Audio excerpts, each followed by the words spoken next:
همینطوری بگم ممکنه باور نکنید این داره من خودم در نیاوردم و اینا تو شاهنامه است واقعا. میگه پدید آمد از دور چیزی دراز، سیاه رنگ، تیره تن، تیزتاز. بله بچه ها، ما از شاه دوم وارد کتگوری BBC شدیم. منم کاملا شاک شدم. اجازه بدید ادامه‌اش رو بخونیم. میگه دو چشم از بر سر چو دو چشم خون، ز دود دهانش جهان تیر. آها نه اوکی، مار داره میگه، داره در مورد مار صحبت میکنه. یه مار بنده خدایی داشته اونجا، چون میگه دو تا چشم داره به جای یه دونه سوراخ. واقعا حالم به هم میخوره از این دهن لقیای فردوسی.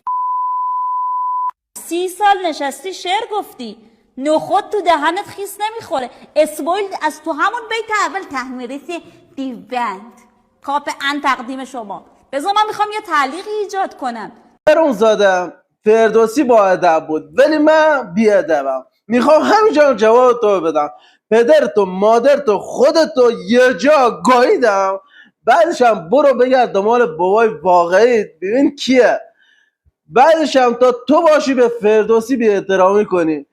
بعدشم راستی اون ماره بود گفتی دارم میاد، همون ماره یه جا تو کس ننت.